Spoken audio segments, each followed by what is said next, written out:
اعوذ باللہ السمیع العلیم من الشیطان الرجیم من حمزہ ونفخہ ونفسہ بسم اللہ الرحمن الرحیم ربی یسر ولا تعسر وتمم بالخیر ربی زدنی علما۔ سورہ نساء۔ یا ایھا الناس اتقوا ربکم الذی خلقکم من نفس واحدۃ وخلق منها زوجها وبث منهما رجالا كثيرا ونساء واتقوا الله الذي تساءلون به والارحام ان اللہ کان علیکم رقیبا۔ یہ سورہ نساء کی آیت نمبر 1 ہے، پہلی آیت ہے، آیت مبارکہ۔ ترجمہ ابن کثیر کا ہے اور یہ چوتھا سپارہ ہے۔ یا ایھا الناس، اے لوگو اپنے رب سے ڈرو، اتقو، ڈرو جس نے تمہیں ایک جان سے پیدا کیا، جس نے تم کو ایک جان سے پیدا کیا، وہ ذات خلقکم، تم سب کو پیدا کیا، کس سے؟ من نفس، ایک ہی نفس سے، واحدہ جو اکیلی ہے، ٹھیک ہے، اور اسی سے اس کا جوڑا پیدا کر کے، ان دونوں سے مرد اور عورت، وخلق منها زوجها، اس سے جوڑا، وبث، عورتیں کثرت سے پھیلا دیے، مرد و عورت کثرت سے اللہ نے زمین پر پھیلا دیے، رجالا کثیرا ونساء، اور اللہ سے ڈرو، واتقوا اللہ الذی، واتقوا، اور اللہ سے ڈرو جس کے واسطے سے تم آپس میں سوال کرتے ہو، ایک دوسرے کے ساتھ تمہارا لین دین ہے، کس کی وجہ سے؟ اس کا لحاظ رکھو، ایک دوسرے کا جو حق ہے اس کی پاسداری کرو، ٹھیک ہے، اور رشتے توڑنے سے ڈرو، رشتوں کو توڑو نہیں، کاٹو نہیں، جو تمہارے ارحام ہیں، ذوی الارحام ہیں، ذوی القربا ہیں، ان کے اندر توڑ پھوڑ مت کرو، کاٹو نہیں، رشتے نہیں توڑو، ڈرو اللہ سے، بے شک اللہ تم پر نگہبان ہے، اللہ تم پر نگہبان ہے۔ یہ سورہ مبارکہ مدنی ہے، اس پر سب کا اتفاق ہے۔ اس کے بارے میں آئیے ہم آپ کو بخاری شریف کی حدیث شریف دکھا دیتے ہیں۔ کتاب و فضائل القرآن ہے اور حدیث نمبر ہے 4993۔ یوسف بن ماہک نے خبر دی، انہوں نے بیان کیا کہ میں ام المومنین اماں عائشہ صدیقہ رضی اللہ تعالی عنہ کی خدمت میں حاضر تھا کہ ایک عراقی ان کے پاس آیا اور پوچھا کہ کفن کیسا ہونا چاہیے۔ ام المومنین نے کہا افسوس، اس سے مطلب یعنی کیا مقصد ہے اس سے پوچھنے کا؟ کسی طرح کا بھی کفن ہو، کفن کوئی سا بھی ہو، کیسا بھی ہو، تمہیں اس سے کیا لینا دینا، تجھے کیا نقصان ہوگا؟ پھر اس شخص نے کہا ام المومنین مجھے اپنا مصحف دکھا دیجئے، یعنی صحیفے جس میں قرآن لکھا تھا دکھا دیجئے۔ انہوں نے کہا کیوں، کیا ضرورت ہے، مطلب اس کی کیا تمہیں ضرورت پیش آئی؟ تو اس نے کہا تاکہ میں بھی قرآن مجید اس ترتیب کے مطابق پڑھوں، کیونکہ لوگ بغیر ترتیب کے پڑھتے ہیں۔ انہوں نے کہا پھر اس میں کیا قباحت ہے؟ اماں نے جواب میں کہا کہ اس میں کیا قباحت ہے، لوگ بغیر ترتیب کے پڑھتے ہیں تو اس میں کیا قباحت والی کون سی بات ہے؟ جو صورت، یعنی جون سی لکھا ہے یعنی پرانی اردو، یعنی جو صورت دل چاہے، جو چاہے پہلے پڑھ لو، اور جو صورت دل چاہے بعد میں پڑھ لو، اس سے کیا فرق پڑتا ہے؟ کوئی صورت تم پہلے پڑھ لو، کوئی بعد میں تلاوت کر لو۔ اگر اترنے کی ترتیب دیکھتا ہے، اگر تم اترنے کی ترتیب سے پڑھنا چاہتے ہو تو پہلے مفصل کی ایک صورت اتری، وہ کون سی ہے؟ اقرا بسم ربک، جس میں جنت اور دوزخ کا ذکر ہے۔ جب لوگوں کا دل اسلام کی طرف رجوع ہو گیا، اعتقاد پختہ ہو گئے، اس کے بعد حلال و حرام کے احکام اترے۔ اگر کہیں شروع ہی میں یہ اترتا کہ شراب نہ پیو تو لوگ کہتے کہ یعنی شراب کیسے نہ پئیں، شراب تو نہیں چھوڑ سکتے، ٹھیک ہے، تو ہم تو شراب پینا نہیں چھوڑیں گے۔ اگر شروع ہی میں یعنی ابتدائی اسلام میں یہ اترتا ہے، یعنی جیسے ہی کہ لوگ کلمہ پڑھتے ہیں ان کو جب ساری احکامات بتا دیے جاتے تو یعنی غلط کام نہ کرو تو لوگ کہتے ہم تو نہیں چھوڑ سکتے اس کو، ہم تو اس کے عادی ہو چکے ہیں۔ اس کے بجائے مکے میں محمد صلی اللہ علیہ وسلم پر اس وقت جب میں بچی تھی اور کھیلا کرتی تھی یہ آیت نازل ہوئی، بل الساعۃ موعدہم والساعۃ ادھیٰ وامر۔ لیکن سورہ بقرہ اور سورہ نساء اس وقت نازل ہوئیں جب میں مدینے میں حضور اکرم صلی اللہ علیہ وسلم کے پاس تھی۔ سمجھ رہے ہیں بات کو، کہ یہ سورہ بقرہ کے ساتھ سورہ نساء کا بھی ذکر کیا کہ مدنی ہے۔ جب مدینے میں رسول اللہ صلی اللہ علیہ وسلم کے گھر میں تھیں ام المومنین، تو بیان کیا کہ اس وقت یہ نازل ہوئی۔ پھر آپ نے اس عراقی کے لیے اپنا مصحف نکالا اور ہر سورت کی آیات کی تفصیل لکھوائی۔ تو اس لحاظ سے جو میں نے آپ کو حدیث شریف سنائی ہے، تمام علماء کا اس پر اتفاق ہے کہ یہ مدینہ طیبہ میں نازل ہوئی۔ اس سورہ پاک کا نام سورہ نساء ہے، اور خصوصیت یہ سورہ پاک بڑی اہم اور دور رس اصلاحات پر مشتمل ہے، جنہیں اگر دین اسلام کا طرہ امتیاز کہا جائے تو قطعاً کوئی مبالغہ نہیں ہوگا۔ اس کے علاوہ اس سورہ پاک میں زندگی کے گھریلو زندگی کو، یعنی آپ یہ کہیے کہ اس سورہ میں سب سے پہلے اور سب سے زیادہ توجہ گھریلو زندگی کو خوشگوار بنانے پر دی گئی ہے، کیونکہ گھر ہی قوم کی خشت اول ہے، گھر ہی وہ گہوارہ ہے جہاں قوم کے مستقبل کے معمار پرورش پاتے ہیں، گھر ہی وہ مدرسہ ہے جہاں اخلاق و کردار کی جو قدریں اچھی ہوں یا بری، بلند ہوں یا پست، لوح قلب پر لکھ دی جاتی ہیں۔ کہاں لکھی جاتی ہیں؟ لوح قلب، جو آپ کے قلب کے اندر ایک تختی ہے، وہاں لکھی جاتی ہیں۔ ان کے نقوش کبھی مدھم نہیں پڑتے، کبھی دھندلے نہیں ہوتے، ہمیشہ کیا رہتے ہیں؟ ہمیشہ وہ تر و تازہ اور روشن رہتے ہیں۔ صرف جذبات کتنے ہی پاکیزہ اور معصوم کیوں نہ ہوں، جذبات آپ کے کتنے ہی پاکیزہ ہوں، کتنے ہی معصوم ہوں، حقائق کا مقابلہ کرنے کی تاب نہیں لا سکتے کہ آپ حقیقت کا مقابلہ کر سکیں۔ قرآن حقائق کو حقائق کی حیثیت سے دیکھتا ہے، اس لیے گھر کے ماحول کو خوشگوار بنانے کے لیے مبہم نصیحتوں پر اکتفا نہیں کرتا، بلکہ اس کے لیے واضح اور غیر مبہم قاعدے اور ضابطے متعین فرماتا ہے۔ سب سے پہلے نمبر 1 پر یتیم بچے، جس گھر میں یتیم بچوں پر زیادتیاں کی جائیں اور ان کے سرپرست ان کی دولت کو خرد برد کرنے کے لیے، خلط ملط کرنے کے لیے سازشوں فریب کے جال بنتے رہیں، اس گھر کی فضا کبھی صحت مند نہیں ہو سکتی، اور اس خاندان کے افراد کبھی سچی مسرت کی لذتوں سے آشنا نہیں ہو سکتے۔ یہ سارا کچھ بیان اللہ تعالیٰ نے اس سورہ مبارکہ میں فرمایا ہے۔ اس لیے قرآن حکیم نے اپنے ماننے والوں کو صاف الفاظ میں حکم فرمایا کہ وہ یتیم بچوں اور بچیوں کے ساتھ اچھا سلوک کریں، ان کے حقوق کی نگہبانی اور ان کے اموال کی حفاظت کریں، بلکہ ان کے احساسات تک کا پاس رکھیں، اور جو بھی ان بے کسوں کے ورثہ میں ناجائز تصرف کرے گا وہ خوب جان لے کہ وہ آتش جہنم سے اپنے پیٹ کو بھر رہا ہے۔ اللہ تعالیٰ نے سارا کچھ اس سورہ مبارکہ میں بیان فرمایا ہے۔ نمبر 2، اس سورہ مبارکہ میں عورت کا مقام بیان کیا ہے۔ بہت عرصہ دراز سے، روز ازل سے یہ جو ایک اللہ تعالیٰ نے عورت نام کی مخلوق کو پیدا فرمایا، تو اس بیچاری کے ساتھ ظلم و ستم ہوتے ہی رہے۔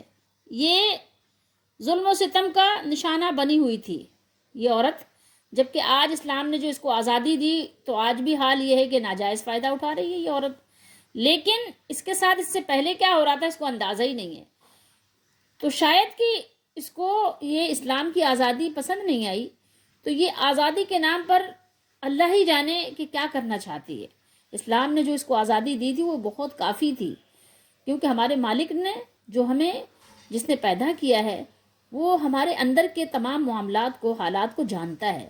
اس نے ہمیں جتنی آزادی دی ہے وہی ہمارے لیے انف ہے، لیکن یہ ہے کہ آج کے دور کے لوگ شاید عقل ہونے کے باوجود بھی عقل والوں کے سے انداز اختیار نہیں کرتی خواتین۔ تو بہرحال اسلام نے اس کو بہرحال آزادی دی، اور ایسی آزادی کسی نے بھی نہیں دی تھی۔ جس نے بھی دی اس میں کچھ نہ کچھ آپ دیکھیں گے تو عیب اور نقص آپ کو نظر آئے گا، اور اس میں اس کے پیچھے کوئی مقصد بھی نظر آئے گا۔ لیکن اسلام بالکل ایک کہنا چاہیے کہ ہر طرح کے غرض و غایت سے بالا تر ہو کر انصاف پر مبنی عدل کے ساتھ عورت کو ایک لمٹ کے اندر، اسلام ہر ایک کو چاہے وہ مرد ہو یا عورت ہو لمٹ میں رکھتا ہے، لمٹ سے اس کو آزاد، اسلام کی حدود ہیں، اسلام کی حدود سے آپ باہر نہیں نکل سکتے، مرد بھی نہیں نکل سکتا، عورتیں تو بہت دور کی بات ہے، مرد بھی نہیں نکل سکتا، مرد بھی پابند ہے، مرد جب کہ باہر کا ہے، باہر کے کاروبار کی ذمہ داریاں اللہ نے مردوں کے کاندھوں پہ ڈالی ہیں، لیکن پھر بھی وہ اللہ کے تعالیٰ کی حدود و قیود سے آزاد ہرگز نہیں ہے۔ خواتین کو تو اللہ تعالیٰ نے گھر کی چار دیواری میں بیٹھ کر عیش کرو، ٹھیک ہے، فکر و نہ فاقہ، عیش کر کاکا، وہ والی زندگی خواتین کو دی ہے۔ گھر میں بیٹھو، اپنے بچے پالو، اپنے شوہر کے لیے زیب و زینت کرو، گھر کی اپنی زیبائش و آرائش کرو حدود کے اندر، اور کھانے پینے کا اہتمام کرو۔ یہ یعنی تخت و تاج اللہ نے خواتین کو دیا ہے کہ آپ گھر کی ملکہ ہو اور ملکہ بن کر رہو، کنیز بن کر نہیں، ماری ماری مت پھرو، فقیرنیوں کی طرح ماری ماری نہیں پھرو۔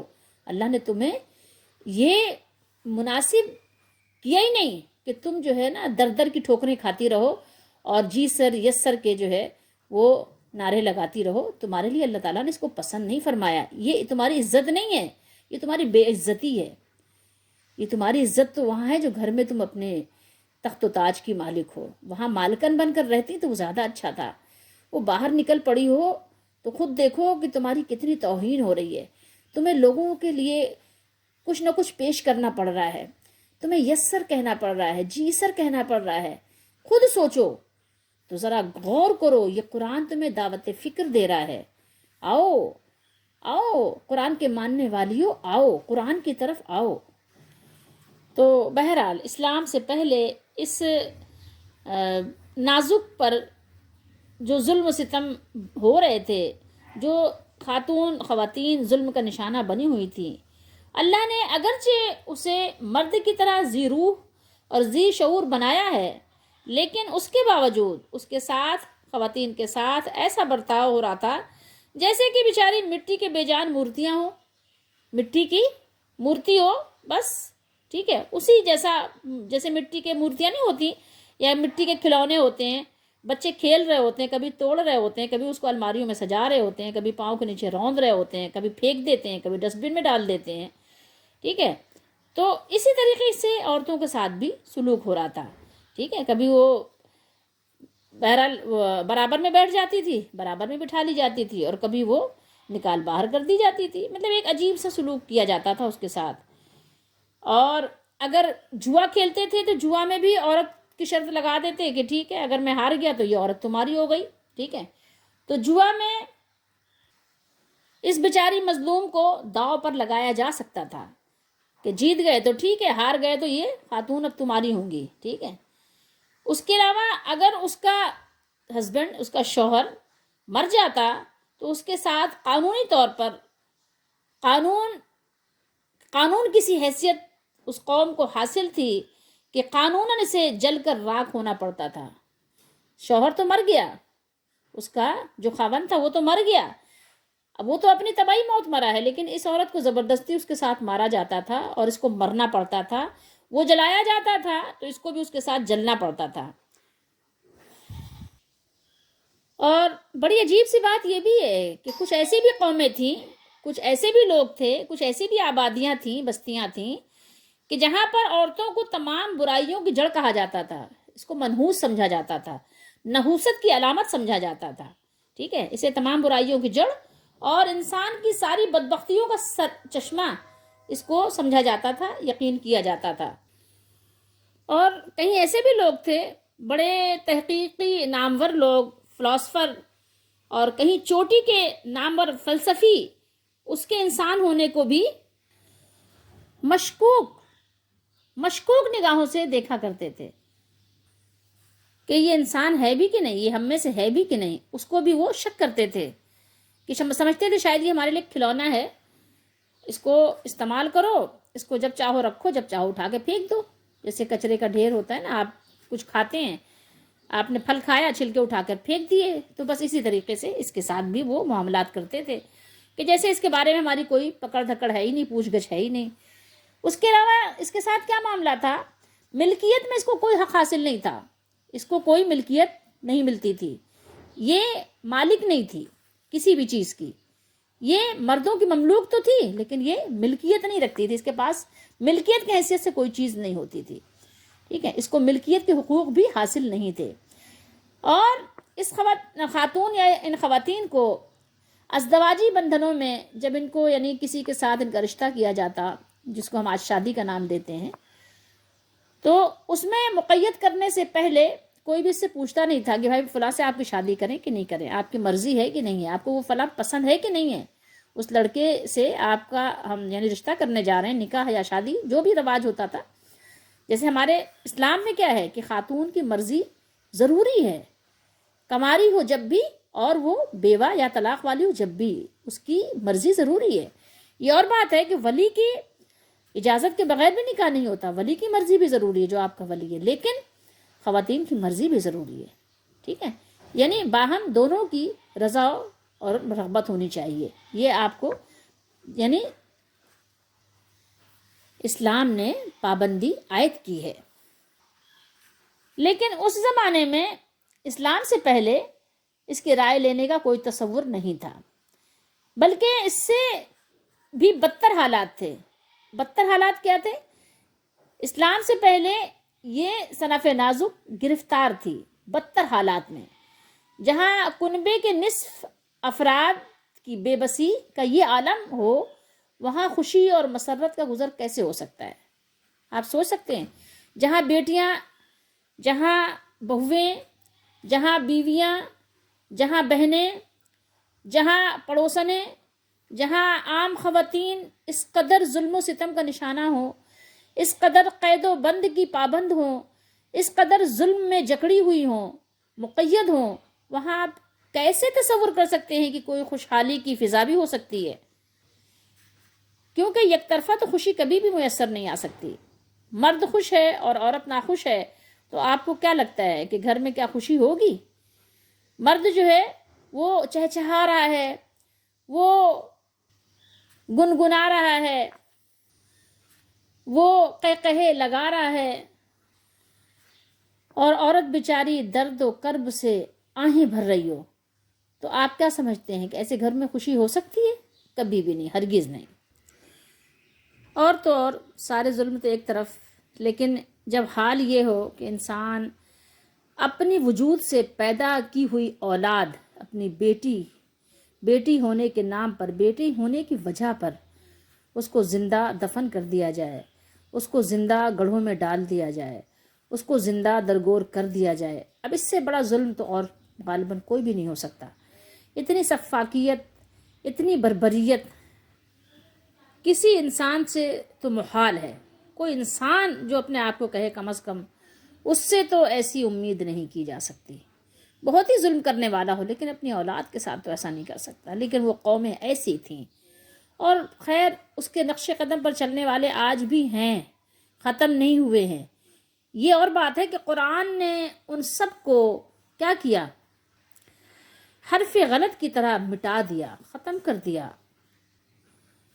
قرآن نے اعلان کیا کہ جس طرح مرد کے حقوق ہیں اسی طرح عورتوں کے بھی حقوق ہیں، اور جس طرح ایک شوہر کا حق ہے اپنی بیوی پر، اسی طرح ایک بیوی کا حق بھی ہے اپنے شوہر پر۔ عورت کی بھی اپنی رائے ہے، عورت کی بھی اپنی مرضی ہے۔ آپ عورت کی رائے کا احترام کریں گے اور قانون اس کی رائے کا احترام کرتا ہے۔ کون سا قانون؟ اسلامی قانون۔ اور اس کے پیچھے کوئی مقصد نہیں ہوتا، کوئی اس کی چاپلوسی نہیں ہوتی کہ چاپلوسی کر کے اس کو اپنے فریب میں پھنسا لو، نہیں۔ اس کو اپنے والدین، اپنے شوہر، اپنی اولاد کا وارث تسلیم کیا گیا کہ اس کو شوہر سے بھی ملکیت ملے گی، اس کو وراثت ملے گی جس کی وہ مالک ہوگی، باپ سے بھی ملے گی، بیٹے سے بھی ملے گی، اور کچھ حالات ایسے ہوتے ہیں کہ بھائی سے بھی ملتی ہے، باقاعدہ وہ وارث ہے، ٹھیک ہے۔ اسلام نے اس کو وارث تسلیم کیا ہے، اس کو ملکیت کے حقوق تفویض کیے ہیں اسلام نے، وہ ملکیت کی مالک ہے۔ ایسا نہیں ہے کہ اس کی جو ملکیت ہے وہ اس کی نہیں ہے، اس کے بیٹوں کی ہے، اس کے بھائیوں کی ہے، نہیں، اس کی بھی ہے۔ جب تک وہ زندہ ہے اپنی ملکیت کی مختار ہے، جو چاہے اپنے مال سے وہ کرے، جائز، اسلامی حدود، باؤنڈری وال کے اندر۔ اور بہت کچھ اسلام نے خواتین کے بارے میں بیان کیا، قرآن نے بیان کیا، صاحب قرآن نے بیان کیا، لیکن ابھی ہم اس پر اکتفا کرتے ہیں، بات ہماری طویل ہوتی جا رہی ہے۔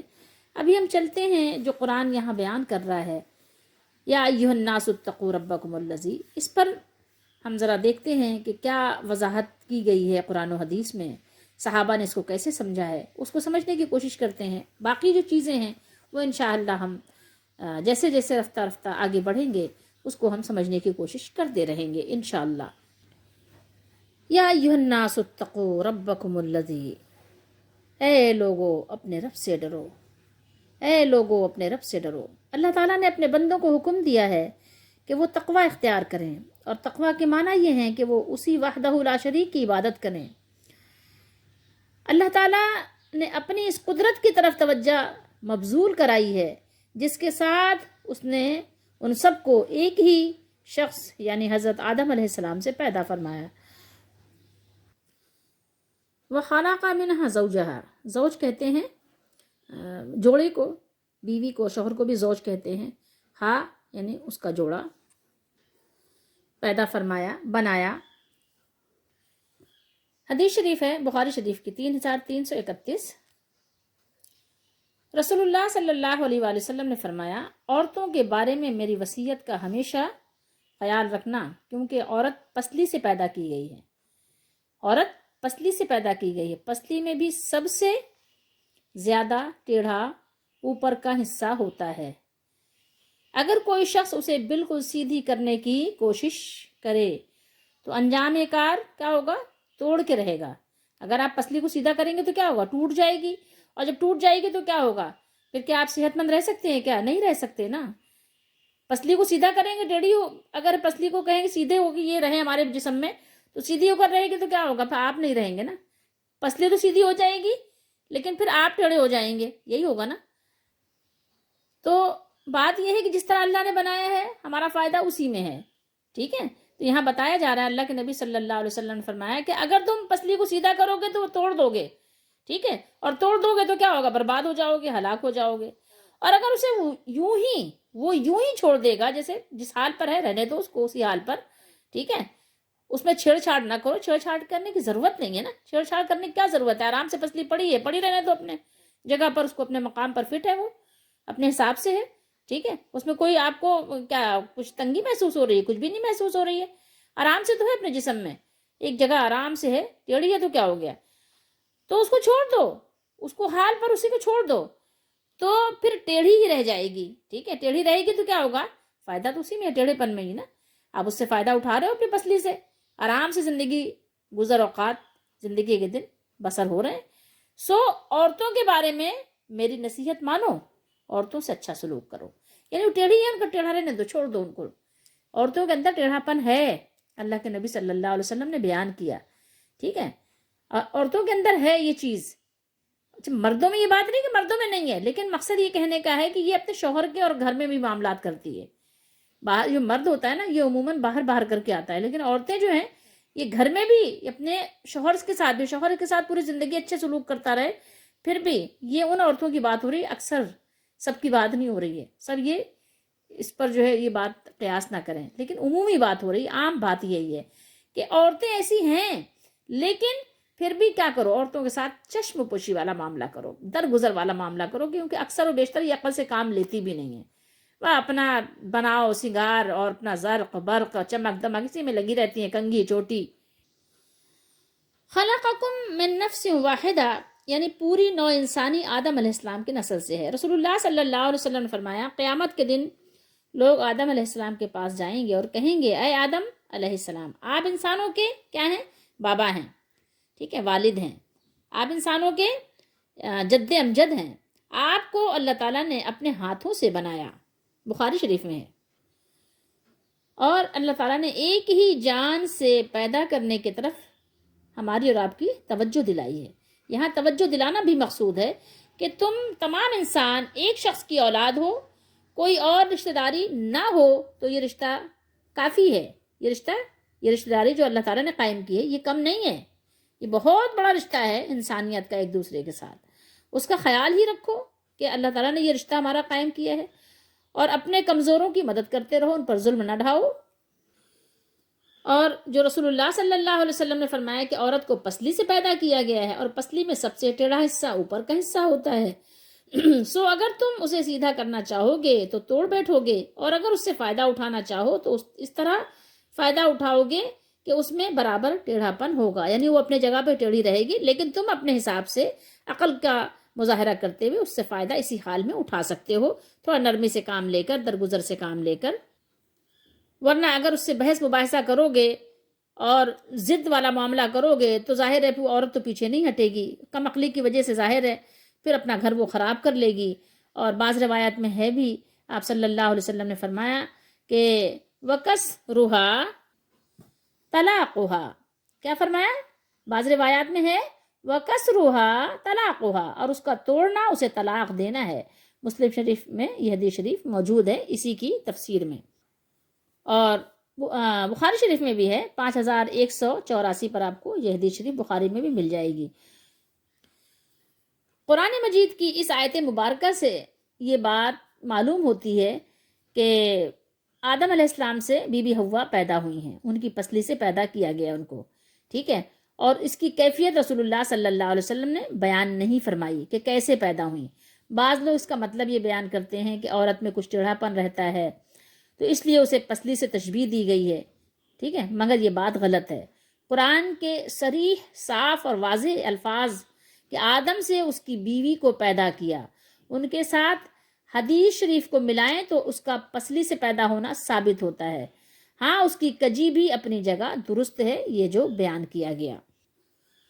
تسالون بہ والارحام، اس پر بھی غور کیجئے کہ قطع رحمی اور رشتہ داروں کے ساتھ بدسلوکی سے بچو۔ الارحام، الارحام یہ رحم کی جمع ہے، الارحام رحم کی جمع ہے، اس سے جو آپ کے محرم اور غیر محرم تمام رشتے مراد ہیں۔ قرآن و حدیث میں قطع رحمی کی بہت مذمت آئی ہے۔ قطع رحمی کی مذمت آپ دیکھیے بخاری شریف میں کتاب الادب ہے، 5984، فرمایا رسول اللہ صلی اللہ علیہ وسلم نے لا يدخل الجنت قاطع، اس حدیث کو مسلم شریف میں بھی آپ دیکھ لیں گے۔ قطع رحمی کرنے والا جنت میں نہیں جائے گا، قطع رحمی کرنے والا جنت میں نہیں جائے گا۔ قطع رحمی نہیں کیجیے اپنے رحم کے رشتوں کے ساتھ۔ رحم کے رشتے جو اللہ نے آپ کے بنائے ہیں ان کو آپ کاٹ نہیں سکتے۔ یہ بخاری شریف ہے ہمارے سامنے 5983، یہ بھی دیکھ لیجئے کہ کیا فرمایا رسول اللہ صلی اللہ علیہ وسلم نے کہ ایک صاحب نے کہا یا رسول اللہ صلی اللہ علیہ وسلم کوئی ایسا عمل بتلائیے جو مجھے جنت میں لے جائے۔ صحابہ کرام کو کتنا شوق ہوتا تھا جنت کا، ایک ہمیں پرواہ نہیں ہوتی، اللہ تعالیٰ ہم سب کو ہدایت دے۔ اس پر لوگوں نے کہا اسے کیا ہو گیا ہے، یعنی ایسی کیسی باتیں کر رہا ہے رسول اللہ صلی اللہ علیہ وسلم کے سامنے، کیا سوال کر رہا ہے، یعنی دین آپ صلی اللہ علیہ وسلم نے سکھا دیا، بتا دیا، اب یہ کیا ایک بات لے کر آ گیا کہ ایسا عمل بتا دیجئے جس سے آسانی سے جنت میں چلے جائیں۔ تو صحابہ کو تعجب ہوا کہ رسول اللہ صلی اللہ علیہ وسلم سے یعنی بے مقصد سوال کر رہا ہے۔ ان کے ذہن میں یہ بات آئی کہ مطلب آپ صلی اللہ علیہ وسلم کو تکلیف نہیں دینا چاہیے، یہ کیا سوال کر رہا ہے، اسے کیا ہو گیا ہے، اسے کیا ہو گیا ہے۔ لوگوں نے تعجب سکھا دی کہ 2 دفعہ کہا اسے کیا ہو گیا ہے، اسے کیا ہو گیا ہے۔ اس کے جواب میں رسول اللہ صلی اللہ علیہ وسلم نے کیا بیان کیا، یہ بھی بہت خوب ہے، ذرا سنیے۔ آپ صلی اللہ علیہ وسلم نے فرمایا کیوں، کیا ہو گیا ہے جی، کیا کہہ رہے ہو آپ لوگ، کیوں کہہ رہے ہو اس کو، اس نے تو اچھا سوال کیا ہے، زبردست سوال کیا ہے، شاباش دینے والا سوال کیا ہے، تم لوگ ہی کیا کہہ رہے ہو، کیا ہو گیا جی، آپ لوگوں کو کیا ہو گیا، ذرا اپنا غور کرو۔ اس کو ضرورت ہے، بیچارہ اس لیے پوچھتا ہے، اس کو جنت میں جانے کی ضرورت ہے، وہ حاجت مند ہے، اس لیے پوچھ رہا ہے کہ جنت میں جانے والا عمل بتا دیجئے کہ جس کو کر کے آسانی کے ساتھ فرائض ادا کرنے کے بعد آسانی سے کوئی ایسا کام کر لے، برائیوں سے بچنے کے بعد کوئی کام ایسا آسانی سے کر لے کہ جس کی وجہ سے جنت میں جانا آسان ہو جائے، تو اس لیے وہ پوچھ رہا ہے، ٹھیک ہے۔ تو اس کے بعد نبی کریم صلی اللہ علیہ وسلم نے ان سے فرمایا اللہ تعالیٰ کی عبادت کرو اور اس کے ساتھ کسی اور کو شریک نہ کرو، یعنی یہ بہت اہم بات ہے، ٹھیک ہے، یہ بہت اہم بات ہے۔ پہلے یہ آپ صلی اللہ علیہ وسلم نے بیان فرمایا، پھر بتایا، کیونکہ دیکھیں اس کے بغیر تو کوئی عمل قبول نہیں ہے نا، تو اس لیے آپ صلی اللہ علیہ وسلم پہلے اس کو بنیاد بتائی کہ اللہ تعالیٰ کی عبادت کرو اور اللہ تعالیٰ کے ساتھ کسی کو شریک نہ کرو، نماز قائم کرو، کیونکہ نماز کے بغیر بھی کوئی مسلمان نہیں ہوتا، زکوٰۃ دیتے رہو، یہ کام، یہ سب ضروریات ہیں، یہ لوازمات ہیں. یہ کیوں؟ اس لیے بنیادیں ہیں نا، یہ بنیاد تو اس کے بغیر شروع نہیں ہوتی. اور صلہ رحمی کرتے رہو. کیا کرو؟ صلہ رحمی کرتے رہو. بس یہ اعمال تم کو جنت میں لے جائیں گے. اور اونٹ کی نکیل انہوں نے پکڑی تھی، کہا چھوڑو اب، چلو اب جاؤ اپنا کام کرو، اونٹ کی نکیل چھوڑ دو، یعنی مجھے راستہ دو اور مجھے جانے دو، میرا راستہ مت روکو. تمہیں تمہارے سوال کا جواب مل گیا. اب آپ کے سامنے یہ حدیث شریف بھی ہے، ٹھیک ہے، آپ کے سامنے اس سے پہلے جو حدیث شریف پڑھی وہ بھی ہے، یعنی صلہ رحمی کی شان اور صلہ رحمی نہ کرنے کی مذمت. اپنے عمل کو درست کرنا ہے کس طرح سے؟ قرآن و حدیث کی روشنی میں. واتقوا اللہ الذی تساءلون بہ والارحام. یہاں پر اللہ نے بیان کیا کہ جس اللہ کا نام لے کر تم ایک دوسرے سے سوال کرتے ہو، اس اللہ سے ڈرو. وہ اللہ کون ہے؟ اللہ سے جس کے نام کو تم اپنی حاجت پوری کرنے کا، حاجت براری کا ذریعہ بناتے ہو. ڈرو اس اللہ سے. اور کیا کرو؟ رشتوں کو مت کاٹو. ارحام کو کاٹنے سے بچو. اپنے رحم کے رشتوں کو، اپنے قرابت کے رشتوں کو مت کاٹو، ان کو مت توڑو، توڑ پھوڑ مت کرو، بچو اس سے. اللہ تعالیٰ سے ڈرو، ڈر جاؤ، خوف کرو. یہ بہت زیادتی اور ظلم کی بات ہے. ظلم کرتے ہوئے تو تمہیں کانپ جانا چاہیے. تمہارا مالک، اس نے حکم دیا ہے، اس کے حکم تو توڑ رہے ہو. آج لوگ اس بات کی پرواہ نہیں کرتے، رشتے آرام سے کاٹ دیتے ہیں. قرآن و حدیث کی ان کو فکر نہیں ہوتی. ان کا یقین آخرت سے کمزور ہو گیا ہے. قرآن نہیں پڑھتے، وہ حدیث شریف سے بے خبر ہیں. تو اس لیے انہوں نے کیا کیا؟ اپنی خواہش کو اپنا الہ بنا لیا ہے. ٹھیک ہے، اور تم اللہ کی اطاعت کرو. کیا کرو؟ اللہ کی اطاعت بجا لاؤ، اس کا حکم پورا کرو. اگر تم جنت میں جانا چاہتے ہو، اللہ کے حکم کو پورا کرو، اس کی اطاعت کو بجا لاؤ. رشتوں کو کاٹنے سے ڈرو، صلہ رحمی اختیار کرو، ایک دوسرے سے جوڑو، ایک دوسرے کو کاٹو نہیں. ان اللہ کان علیکم رقیبا. کوئی شک کی بات نہیں ہے، کوئی شبے کی بات نہیں ہے، بلا شک و شبہ اللہ تمہیں دیکھ رہا ہے. اللہ تعالیٰ تمہیں دیکھ رہا ہے. تم کیا کر رہے ہو؟ صلہ رحمی کر رہے ہو، قطع رحمی کر رہے ہو، اللہ دیکھ رہا ہے. بتانے کی ضرورت نہیں ہے کہ تم لوگوں میں اعلان کرو کہ میں کیا کرتا ہوں. وہ معلوم ہے اس کو جس کے لیے تم کر رہے ہو. جو کر رہے ہو، تمہارے سارے اعمال، تمہارے سارے احوال کی نگہبانی اللہ فرما رہا ہے. اللہ تعالیٰ نے فرمایا واللہ علی کل شیء شہید، سورہ بروج میں. اور اللہ ہر چیز پر شاہد بھی ہے، گواہ بھی ہے وہ کہ تم کیا کر رہے ہو. تم جو کچھ بتاؤ گے نا، اللہ تعالیٰ تمہیں بتا دے گا کہ تم نے کیا کیا تھا. اور رسول اللہ صلی اللہ علیہ وسلم نے فرمایا کہ تم اللہ کی عبادت ایسے کرو، کیسے؟ جیسے کہ تم اسے دیکھ رہے ہو. یعنی اللہ تعالیٰ کو اپنے سامنے حاضر سمجھ کر اللہ کی عبادت کرو، اس کی بات مانو. اس کی بات ماننا ہی عبادت ہے. اصل میں تو اس کی بات ماننا، اس کی فرما برداری کرنا ہی عبادت ہے. اللہ کی بات ماننا کیا ہے بتائیے نا، اس کے حکم کو پورا کرنا. تو ہر وقت یہ مشاہدہ رکھنا کہ اللہ مجھے دیکھ رہا ہے. ٹھیک ہے، اگر ہم یہ نہیں تصور کر سکتے کہ ہم اللہ کو دیکھ رہے ہیں، تو یہ تو کر سکتے ہیں کہ اللہ ہمیں دیکھ رہا ہے. اللہ ہمیں دیکھ رہا ہے، اپنے علم و قدرت سے ہر جگہ سے ہمیں دیکھ رہا ہے. اللہ تعالیٰ ہمیں عرش سے ملاحظہ اور مشاہدہ فرما رہا ہے. اور اللہ نے قرآن میں فرمایا کہ سب مسلمان آپس میں بھائی ہیں. تو کیا یہ رشتہ ہمارے لیے کم ہے؟ نہیں. ٹھیک ہے، تو اس لیے ہمیں خیال کرنا چاہیے کہ ہم ایک دوسرے پر شفقت کریں اور کمزوروں کے ساتھ حسن سلوک کریں. اور اگر کچھ لوگ کم عقل ہیں تو ان سے درگزر والا معاملہ کریں. رجال، رجلون کی جمع ہے، مرد کو کہتے ہیں، بہت سے مرد. اور نساء یہ جمع ہے عورتوں کے لیے، یعنی نسان عورتیں. نسان کیا مطلب ہوتا ہے؟ عورتیں. امراتن کی جمع ہے یہ.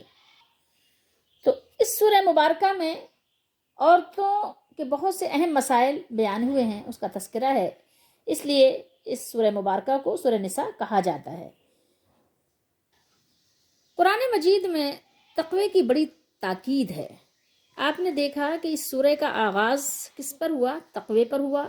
اور پچھلی سورت کا اختتام کس پر ہوا تھا؟ تقوی پر ہوا تھا. سورہ آل عمران کس پر ہوئی تھی موقوف؟ یا ایھا الذین آمنوا اصبروا وصابروا ورابطوا واتقوا اللہ لعلکم تفلحون. اس پر ہوا تھا اختتام، واتقوا اللہ لعلکم تفلحون. اور یہاں آغاز کیسے ہوا؟ یا ایھا الناس اتقوا ربکم الذی خلقکم. آپ دیکھیے ذرا کہ کیا ایک ربط ہے سورہ مبارکہ کا، آپس میں ربط کیسا ہے. وہاں تقوی پر بات ختم ہوئی، یہاں تقوی سے بات شروع ہوئی. غور کیا آپ نے؟ وہاں پر اللہ تعالیٰ نے بیان کیا اللہ سے ڈرو اس امید پر کہ تم فلاح پاؤ، تم مراد کو پہنچو، تم کامیاب ہو. اور یہاں اللہ تعالیٰ نے کیا بیان کیا؟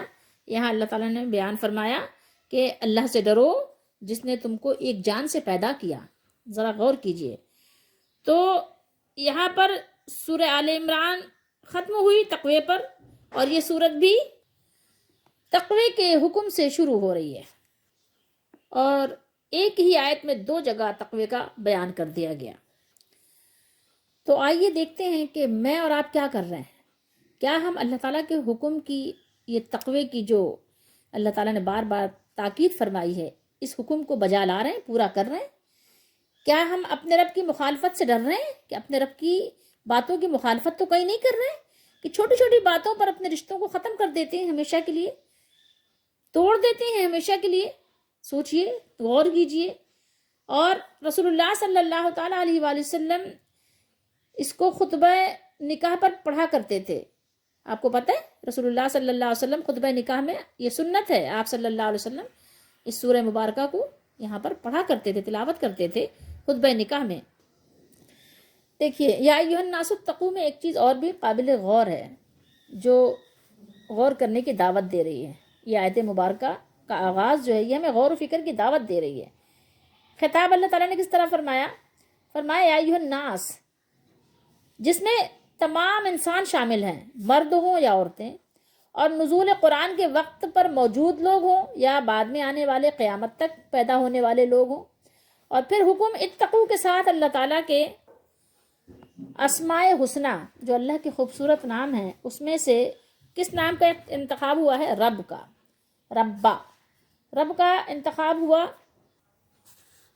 جس میں تقوی کے لیے علت اور حکمت کی طرف اشارہ فرما دیا کہ جو ذات تمہاری پرورش کی کفیل ہے، ہماری کفالت کون کر رہا ہے؟ اللہ تعالیٰ کر رہا ہے، اللہ ہی ہمارا کفیل ہے. اور جس کی شان ربوبیت کے مظاہر انسان اپنی زندگی کے ہر لمحے میں مشاہدہ کرتا رہتا ہے، ہر وقت دیکھ رہا ہے کہ اللہ تعالیٰ کی کیسی عنایات ہیں ہم پر، کہ اگر ذرا سی اللہ کی رحمت ہم پر سے ہٹ جائے تو ہم ایک قدم آگے چل بھی نہیں سکتے، ہماری آنکھیں دیکھ بھی نہیں سکتی. ذرا غور کریں. اور پھر اس کی مخالفت کرنا اور اللہ تعالیٰ کے حکم سے بغاوت کرنا یا سرکشی کرنا کس قدر یعنی یہ خطرناک، المناک ہو سکتی ہے ہمارے لیے، اس کا ہم اندازہ نہیں لگا سکتے. ایسے مالک کی نافرمانی کرنا جو ہمیں مشاہدہ بھی کر رہا ہے، ہمارے ہر عمل سے واقف بھی ہے. ہم دنیا میں مختلف لوگوں سے مختلف وقتوں میں ڈرتے رہتے ہیں اور اس بات کا بڑا لحاظ کرتے ہیں کہ کوئی ایسا نہ ہو کہ جو ہم پر ظلم ڈھائے، تو ہم اپنا بچاؤ بھی کرتے ہیں، اپنی سیفٹی کا بھی خیال رکھتے ہیں. تو ہمیں سب سے پہلے کس سے ڈرنا چاہیے؟ اللہ تعالیٰ سے ڈرنا چاہیے. اس کے حکم کو توڑتے وقت اس سے ضرور ڈرنا چاہیے، اللہ سے. اور اللہ تعالیٰ نے فرمایا پیدائش کی ایک خاص حکمت بیان فرمائی، ایک خاص شان اللہ تعالیٰ نے یہاں پہ بیان کیا کہ اس نے اپنی حکمت اور رحمت سے تم سب کو پیدا کیا. پھر پیدا کرنے کے لیے جو اللہ نے ہمیں ایک طریقہ اختیار کیا، جب ہمیں وجود بخشا تو اس کی کوئی اور بھی صورت ہو سکتی تھی. اللہ تعالیٰ نے بے شمار چیزیں پیدا کی ہیں، مختلف طریقوں سے پیدا کی ہیں. آپ دیکھیں دنیا میں کتنی چیزیں پیدا ہیں. تو آپ دیکھیں اللہ تعالیٰ جس طرح چاہتا ہے پیدا کر دیتا ہے، وہ تو کن کا بادشاہ ہے. لیکن انسانوں کو پیدا کرنے کی اللہ تعالیٰ نے کیا صورت اختیار فرمائی؟ ایک خاص صورت اختیار فرمائی. وہ کیا ہے کہ سب انسانوں کو ایک ہی انسان حضرت آدم علیہ السلام سے پیدا کر کے سب کو اخوت، برادری کے رشتے میں اللہ تعالیٰ نے ایک مضبوط رشتے میں سب کو کیا کیا؟ مربوط کر دیا. مربوط یعنی ربط قائم کر دیا، باندھ دیا ایک دوسرے سے، اور باہمی آپس میں رشتے اخوت قائم کر دیا، بھائی چارہ. ٹھیک ہے، مسلمان کو مسلمان کا بھائی بنا دیا، اور ایک انسانیت کا رشتہ بھی اللہ نے رکھ دیا. انسان میں ذات پات نہیں رکھا، اونچ نیچ نہیں رکھا، یہ سب کچھ اللہ تعالیٰ نے مٹا دیا. ٹھیک ہے، اور سارے امتیازات کو ختم کر کے شرافت کو اللہ تعالیٰ نے معیار بنایا کہ جو جتنا زیادہ شریف ہے اتنا ہی زیادہ وہ اللہ کی بارگاہ میں بھی شریف ہے، اس کو شرافت کا، عزت کا مقام حاصل ہوگا. جب سب کی پیدائش ایک ہی شخصیت سے ہے تو پھر اونچ نیچ کہاں رہ گیا؟ نہیں، بس ایک ہی چیز ہے بلند مقام حاصل کرنے کے لیے، اور وہ ہے تقویٰ، وہ ہے اللہ کا ڈر، وہ ہے اللہ تعالیٰ کے حقوق کی ادائیگی، اس کی عبادت۔ اللہ تعالیٰ کے احکام کو جتنا زیادہ آپ ادا کریں گے اور جتنے حسن خوبی کے ساتھ کریں گے، اتنا ہی زیادہ آپ اللہ کی بارگاہ میں عزت اور اکرام والے اور شریف اور شرافت والے ہو جائیں گے، معزز و مقرب ہو جائیں گے۔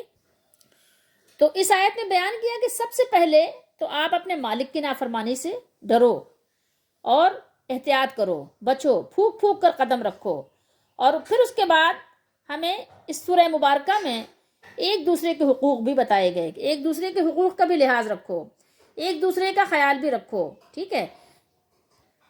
کیونکہ تمام افراد، جو افراد انسانی، وہ کس سے پیدا ہوئے ہیں؟ ایک ہی شخصیت سے، ایک ہی شخص کی سب اولاد ہیں، یہ اللہ تعالیٰ نے ہمیں بتایا ہے۔ اور باہمی ہمدردی اور خیر خواہی کے جذبات، اس کو اپنے اندر پیدا کرو، اس کو بیدار کرو، تاکہ اہل قرابت اور یتیم اور زوجین اور آپس میں باہمی حقوق کی ادائیگی آسانی سے کر سکو، اور دل جمعی کے ساتھ کر سکو، خوشی کے ساتھ کر سکو۔ اور پھر دوبارہ اللہ تعالیٰ نے اتقوا اللہ، پھر یہ اعلان کیا، یہ ایک خاص عنوان سے فرمایا، واتقوا اللہ الذی تساءلون بہ والارحام، یعنی اللہ تعالیٰ سے ڈرو جس کے نام پر تم دوسروں سے اپنے حقوق طلب کرتے ہو۔ اپنا حق تو ہر ایک کو یاد رہتا ہے نا کہ میرا یہ حق ہے، لیکن دوسرے کا حق کسی کو بہت مشکل سے یاد ہوتا ہے، اور جس کی قسمیں دے کر دوسروں سے اپنا مطلب نکالتے ہو۔ تو خیال رکھو اس بات کا خیال رکھو کہ رشتہ تمہارا والدہ کی طرف سے ہو یا والد کی طرف سے ہو، ہر رشتے کا لحاظ رکھو اور ہر رشتے کے ساتھ حقوق کی ادائیگی کا پورا اہتمام کرو۔ لیکن بہت افسوس کی بات ہے، جتنا ہی اللہ تعالیٰ نے اس کی تاکید فرمائی، جتنا زیادہ اس کے اہتمام کا حکم فرمایا، اتنا ہی زیادہ ہم اس سے غافل ہیں۔ ہم بالکل غفلت کے ساتھ اپنے آپ کو اس سے دور رکھے ہوئے ہیں۔ ہمیں اس پر غور کرنا چاہیے، اس کی جو وعیدیں ہیں اس سے ڈرنا چاہیے۔ پچھلی آیت میں بھی ہمیں حکم دیا گیا تھا کہ صبر سے کام لو، ٹھیک ہے، صبر کرو۔ تو یہ سارے کام جب ہم کریں گے تو صبر تو کرنا پڑے گا۔ یہ اللہ کے حقوق کی ادائیگی میں صبر کرنا ہے، برائیوں سے بچنے میں صبر کرنا ہے، دوسروں کی طرف سے دی ہوئی اذیتوں پر صبر کرنا ہے۔ تو ہمیں ہر وقت اللہ کی اطاعت کے لیے، فرما برداری کے لیے اپنے آپ کو تیار رکھنا ہے۔ کیوں؟ اس لیے کہ اللہ کا حکم ہے، اور ایک بڑی دن کی مصیبت ہے، ایک بڑی مصیبت سے اپنے آپ کو بچانا ہے، جو قیامت کا دن ہے، جو مرنے کے بعد شروع ہونے والا ہے۔ دنیا میں ہو سکتا ہے اپنے آپ کو ہم بچا لیں بہت ساری مصیبتوں سے، ہو سکتا ہے کہ بچ جائیں، لیکن مرنے کے بعد کون بچائے گا ہمیں؟ اگر اسی مالک کو ناراض کر دیا تو ہمیں بار بار تقوی کی تاکید کی گئی ہے۔ تو ہمیں اس بات کا لحاظ رکھنا ہے، خیال رکھنا ہے کہ ٹھیک ہے، کوئی ہمارے ساتھ جیسا بھی سلوک کرے ہم اس سے صبر سے کام لیں گے۔ قرآن نے تو جگہ جگہ صبر کا حکم دیا ہے، صبر کرو، صبر کرو۔ صبر صرف جہاد پہ تھوڑی کرنا ہے، میدان جہاد میں جا کر ہر گھڑی آپ کو صبر کرنا ہے، ہر گھڑی آپ کو جو ہے اپنے آپ کو اللہ تعالیٰ کے حکم کا پابند رکھنا ہے۔ اب وہ دل چاہے نہ چاہے، دل کے کہنے پر نہیں چلنا، دل کی مرضی پر نہیں چلنا، اللہ کی مرضی پر چلنا ہے، اللہ کے حکم پر چلنا ہے۔ دل تو کہتے ہیں دل تو پاگل ہے، تو اس کو ظاہر پاگلوں کی بات تھوڑی مانی جاتی ہے۔ آپ خود کہہ رہے ہیں نا کہ دل پاگل ہے، جب دل پاگل ہے تو پھر پاگلوں کی بات، پاگلوں کی اتباع نہیں کی جاتی۔ کس کی اتباع کی جاتی ہے؟ باشعور لوگوں کی، عقل والوں کی، سمجھداروں کی۔ آپ خود جانتے ہیں نا کہ آپ کس کو اپنا دوست بنانا پسند کریں گے، عقل والوں کو یا پاگلوں کو؟ کبھی کوئی پاگل کو اپنا دوست بناتا ہے؟ نہیں بناتا۔ تو پاگلوں کو دوست نہیں بناؤ۔ اللہ تعالیٰ جو ہمیں عقل دے رہا ہے، جو ہمیں شعور دے رہا ہے، جو ہمیں ہدایت دے رہا ہے، جو ہماری رہنمائی فرما رہا ہے، اس کی بات مانو۔ دیکھو رشتوں کو کبھی بھی نہیں کاٹنا، چاہے تمہیں کتنا ہی صبر کرنا پڑے۔ ہاں، اگر آپ کے رشتے قرآن و حدیث کی مخالفت کریں تو ٹھیک ہے، اللہ کے لیے دوستی، اللہ کے لیے دشمنی، یہ بات بالکل ٹھیک ہے، لیکن اس کے علاوہ اپنی ذات کے لیے کسی سے نہیں لڑنا، اپنی ذات کے لیے کسی سے بدلہ نہیں لینا، اپنی ذات کے لیے تو معاف کرو، درگزر کرو، پردہ ڈالو۔ لیکن جب دین کی بات آئے گی پھر یہ سارے معاملات، ان کے جو رخ ہیں وہ بدل جائیں گے، طریقہ کار پھر مختلف ہوں گے۔ لیکن اپنی ذات کے لیے کسی سے نہیں لڑنا، اپنی ذات کے لیے ہر ایک سے کیا کرنا ہے؟ ایک طریقے کے ساتھ معیاری گفتگو کرنا ہے۔ اللہ تعالیٰ ہم سب کو سمجھنے کی توفیق دے کہ ہم قرآن مجید کی آیات کو پڑھیں، اس کو سمجھیں، اس پر عمل کریں، اس پر یقین رکھیں، اور پھر اس کو ہم آگے بھی لوگوں کو پہنچائیں، دوسروں کو بھی سکھائیں، تاکہ جو لوگ ناواقف ہیں ان کو بھی اس سے واقفیت ہو جائے کہ قرآن کیا بیان کر رہا ہے۔ اللہ تعالیٰ ہم سب کو سمجھنے کی توفیق دے، اور اللہ تعالیٰ ہم سب کو رشتوں کو جوڑنے کی توفیق دے۔